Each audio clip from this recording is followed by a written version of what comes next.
Hypnosis.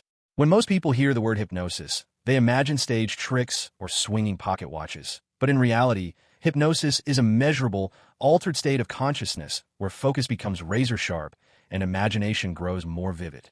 The term itself comes from the Greek word hypnos, meaning sleep, but hypnotized people aren't asleep at all. They're hyper-aware, just tuned inward. In fact, brain scans show that under hypnosis, activity in areas that handle attention and decision-making shifts dramatically, almost like the brain is rewiring itself in real time.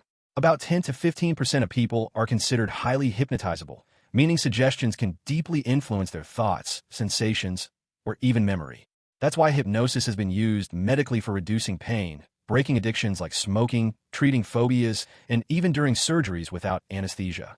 Research from the Stanford School of Medicine has shown patients under hypnosis reporting dramatically less pain when compared to control groups. And yes, it's also been used for entertainment, because when the brain is in this trance state, suggestion feels real enough that someone might taste a sour lemon without it ever touching their lips. The long-term impact? Hypnosis has transformed from carnival trick to a respected therapeutic tool, reminding us that our minds can sometimes shape reality more powerfully than we think. Lucid dreaming. It is that rare moment when you realize you're inside a dream, and you stay there, awake within sleep. Imagine flying over a city, then suddenly knowing you control the flight. That's lucid dreaming. About 55% of people experience at least one lucid dream in their life, but only around 20% report having them regularly. Psychologists first proved its reality in the 1970s, when dreamers signaled researchers from inside their sleep by moving their eyes in pre-agreed patterns, something impossible to fake if they weren't conscious. What's happening? Normally, the prefrontal cortex, responsible for self-awareness, goes quiet during sleep. In lucid dreams, it wakes up, blending the logic of wakefulness with the creativity of REM dreaming. That's why dreamers can bend their dream worlds like clay. Beyond fun fantasy, lucid dreaming may help treat nightmares, PTSD, and even boost motor skills through mental rehearsal. Athletes have practiced moves while dreaming, showing real-world improvements. The impact? Lucid dreaming reveals how fluid consciousness really is. It collapses the wall between day and night, reminding us that awareness doesn't just flicker on or off, it bends and stretches, even as we sleep. Flow state. It's that feeling of total absorption when you're so locked into a task that time seems to disappear. Athletes call it being in the zone. Artists call it inspiration. Gamers call it God mode. But neuroscientists call it flow. First described by psychologist Mihai Csikszentmihalyi in the 1970s, flow happens when your skills perfectly match the challenge in front of you. Not too easy, not too hard. Your brain shifts into a sweet spot. The prefrontal cortex, which usually nags with self-doubt, actually quiets down, while dopamine and endorphins surge, sharpening focus and boosting creativity. In this state, reaction times speed up, problem-solving feels effortless, and performance can spike dramatically. Studies on surgeons, chess players, and athletes show flow can increase efficiency by up to 500% compared to a normal state of attention. Some companies even design work environments to trigger it more often, knowing productivity can skyrocket. The impact? Flow shows us the upper limits of human potential. It reminds us that when mind and challenge align, consciousness doesn't just focus, it transcends, pulling us completely into the moment. Meditative absorption, Samadhi, or you can say deep meditation. It's one of the deepest altered states humans can enter. Instead of scattered thoughts, the mind locks into profound stillness. Awareness feels unified, as if the separation between subject and object starts to dissolve. Practitioners describe it as a timeless, effortless presence. Brain scans of experienced meditators, like Tibetan monks, show striking changes during Samadhi. The default mode network, normally buzzing with self-talk and wandering thoughts, becomes quiet. At the same time, regions linked to attention and compassion light up more strongly. Scientific studies reveal long-term meditators often report increased emotional stability, better focus, and even structural brain changes in areas linked to memory and empathy. In some cases, advanced practitioners claim enduring bliss or clarity that carries far beyond the meditation cushion. The broader impact? Samadhi has been described as the mental state at the peak of human consciousness. So still it feels limitless, so vast it reframes what being awake can even mean. Sleep paralysis. It is one of the most eerie, altered states. You're awake and aware, but your body refuses to move. For many, it comes with terrifying hallucinations, shadowy figures in the room, pressure on the chest, or a sense that something is trying to suffocate them. It happens when the brain wakes up during REM sleep, but the body is still locked in muscle atonia, the natural paralysis that keeps us from acting out dreams. About 7 to 8% of people worldwide experience it at least once, but it's more common in people with disrupted sleep cycles, stress, or conditions like narcolepsy. Neuroscience explains the hallucinations as dream imagery bleeding into waking consciousness. Your body is in one state, your mind in another. Historically, though, cultures around the world blame demons, witches, or night spirits for the experience. Hence the old phrase, the hag riding your chest. The lasting takeaway? Sleep paralysis shows just how thin the line between dreaming and reality can be. When the switch between states falters, the result feels stranger than horror fiction. Yet it's simply the brain misfiring between modes. Hypnagogic and hypnopompic states. Its states occur as you fall asleep, while hypnopompic states appear as you wake up. These are thin borders between waking and dreaming, where consciousness slips, glitches, and creates some of the strangest experiences the human mind can produce. During hypnagogia, people often see vivid flashes of color, hear phantom voices, or even feel like they're floating. In the hypnopompic state, dream imagery may still linger, making the bedroom melt with fragments of dream. Creativity often sparks here. Thomas Edison, Salvador Dali, and Nikola Tesla deliberately used hypnagogia for problem solving. Why? Because the brain mixes dreamlike free association with just enough awareness to capture it. Neurologically, these states are the overlap between REM dream activity and the gradual quieting or reactivation of sensory systems. Sometimes, if you wake too suddenly, it can also trigger sleep paralysis with hallucinations. The long-term impact of studying these states is clear. They remind us that consciousness isn't just on or off. It's fluid, and the thresholds are some of the most creative windows our brains open each day. Psychedelic experiences. It's like LSD, psilocybin from magic mushrooms, and ayahuasca have fascinated cultures, scientists, and seekers for decades. They don't just distort reality, they rebuild it. Users often report vibrant hallucinations, a stretched or collapsed sense of time, and even ego dissolution, where the boundary between self and world dissolves into unity. Indigenous cultures have used ayahuasca and peyote in guided rituals for centuries, while modern science is now rediscovering their power. Clinical studies at Johns Hopkins and other universities show psilocybin can help treat depression, PTSD, and even end-of-life anxiety. Participants often call these among the most meaningful experiences of their lives. On a brain level, psychedelics temporarily reduce activity in the default mode network, that self-critical voice in your head, while boosting connectivity across other regions. That's why music becomes intense, creativity unlocks, and deep insights feel possible. Of course, these substances can also trigger fear, confusion, or bad trips without safe guidance. But culturally and scientifically, psychedelics are reshaping how we view consciousness, taking it from taboo to potential medicine, showing us that the mind's limits are far wider than we once believed. Near-death experiences, NDEs. It's happened when people are clinically close to death, during cardiac arrest, trauma, or other moments when the body shuts down.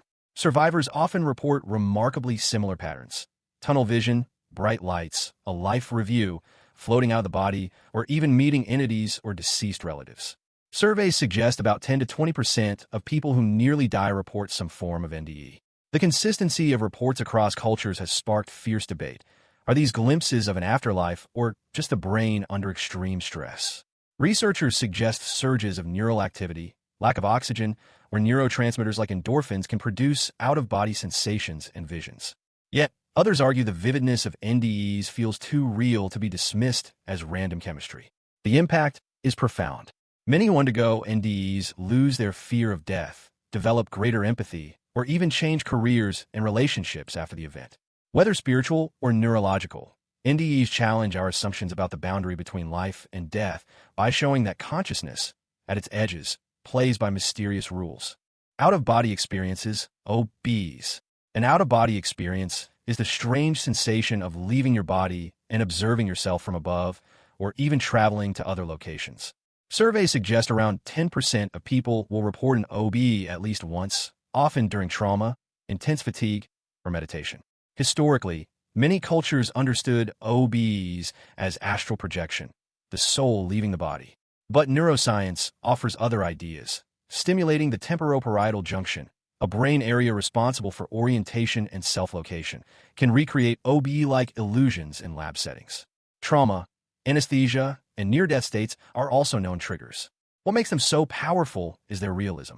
People often describe vivid details of hospital rooms while unconscious, fueling debates about the mind possibly accessing information beyond the body. Regardless of origin, OBEs have shaped spiritual traditions, inspired astral travel practices, and today remain a fascinating overlap of psychology, neurology, and mystery, reminding us how flexible our sense of self really is. Sensory deprivation states. Place yourself in a float tank, a dark, silent space where your body drifts in salt water. With no sound, no light, and almost no sensation, the brain begins to turn inward. That's sensory deprivation, and it can alter consciousness dramatically. Psychologist John C. Lilly pioneered isolation tanks in the 1950s. Within minutes to hours, people report heightened imagery, dreamlike visions, or deep relaxation. Brain studies show the absence of input reduces activity in sensory cortices while default mode networks shift, creating states resembling meditation or early dreaming. Used therapeutically, float tanks lower stress, reduce anxiety, and even help manage pain. But without careful guidance, deprivation can cause hallucinations, disorientation, or anxiety, a reminder that silence can be as overwhelming as noise. The broader idea here, our brains are wired to process input constantly. Take it all away, and the mind starts creating its own reality, proof that consciousness may be our most powerful projector. Ecstatic trance or religious rapture. Across cultures, people have sought altered consciousness through dance, drumming, chanting, or prayer. From Sufi whirling to Pentecostal worship to shamanic rituals, the reported experience is strikingly similar. Overwhelming bliss, visions, and a feeling of merging with the divine. Anthropologists note that rhythmic movement and repetitive sound can synchronize brainwaves, nudging groups into theta states associated with trance. Neurochemically, intense ritual releases endorphins and alters frontal brain activity, lowering self-consciousness and amplifying unity with a group or a higher power. Participants describe outpourings of love, divine communication, or being filled with spirit. In medical studies, these states often reduce stress and improve social bonding, echoing their ancient role in community cohesion. The long-term impact? Whether seen as sacred encounters or neurobiological events, ecstatic trance proves humans have always used rhythm and ritual as a gateway to transcendence, reminding us just how naturally wired our brains are for the extraordinary. Hypomanic or manic states explained. Hypomania and mania are states of unusually elevated mood, often linked to bipolar disorder. In hypomania, people feel energized, confident, and hyperproductive, sometimes creating bursts of art, music, or business ideas. In full mania, the intensity skyrockets, racing thoughts, sleeplessness, impulsive decisions, and sometimes delusions. Roughly 2 to 3% of the global population is affected by bipolar spectrum conditions, and manic episodes can last days or weeks. Brain imaging shows dysregulation in dopamine and serotonin circuits, along with overactivity in emotional centers like the amygdala. While mania can bring creativity and ambition to the surface, think of famous figures like Van Gogh or Virginia Woolf. It can also cause financial ruin, damaged relationships, or hospitalization. The broader takeaway. Mania shows how thin the line really is between brilliance and danger when mood systems flip into overdrive, turning ordinary energy into something almost superhuman or devastating. Deep trauma dissociation. It is the mind's way of hitting escape during extreme stress or trauma.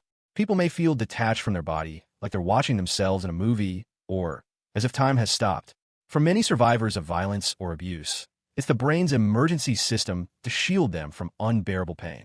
Studies show dissociation is linked to disruptions in communication between the amygdala, the brain's alarm, and the prefrontal cortex, which normally regulates it. Functional scans reveal reduced activity in areas processing self and emotion, almost as if consciousness disconnects itself to survive. In the short term, dissociation can be protective. In the long run, it may contribute to PTSD or identity disturbances. Therapy often aims to gently reconnect people to the present, allowing them to process the trauma safely rather than floating away from it. The impact is profound. Dissociation proves consciousness isn't fixed. It can fracture and split when survival depends on it. Dreamless non-REM deep sleep. Not all altered states are dramatic. Sometimes it's just pure silence. Non-REM deep sleep, known as slow-wave sleep, is when consciousness seems to vanish completely. Brainwaves slow into powerful delta rhythms, heartbeat and breathing stabilize, and growth hormones flood the body for repair. We spend about 20% of the night in this stage, and it's crucial. Studies show losing deep sleep impairs memory, weakens the immune system, and even raises risk for Alzheimer's. Interestingly, while we don't usually recall experiences in this state, it's the anchor that makes us feel truly restored the next day. Eastern traditions sometimes describe dreamless deep sleep as an unnoticed mystical state, a blank awareness beneath the noise. Science, meanwhile, calls it the body's master reset button. The takeaway: consciousness isn't always fireworks or visions. Sometimes it's most altered and most essential form is the emptiness that keeps us alive and functioning. Psychoactive trance states. Humans have been using rhythm to alter consciousness for tens of thousands of years. From tribal drumming around firelight to modern raves with pounding bass, repetitive sound and movement can push the brain into trance. Anthropologists note that trance rituals show up across nearly every culture. African drum ceremonies, Native American powwows, Sufi whirling, even ancient Greek festivals. Today, EDM festivals and psytrance raves recreate the same effect with lights and electronic beats. What's happening in the brain? Rhythmic sound can entrain brain waves, especially pulling them toward theta frequencies, the same range linked to meditation and early dreaming. Movement floods the body with endorphins and dopamine, reducing self-awareness and pulling attention into the external rhythm. Under these conditions, people report time distortion, out-of-body sensations, or feelings of unity with the group. Studies show trance can reduce pain, lower stress hormones like cortisol, and even trigger feelings of spiritual ecstasy. At the same time, group rituals strengthen social bonds and create shared emotional highs that linger long after the music stops. The takeaway? From shamanic drums to glow sticks, trance states remind us we're rhythm-wired creatures. Sometimes the fastest way to change the mind is simply to move the body with sound.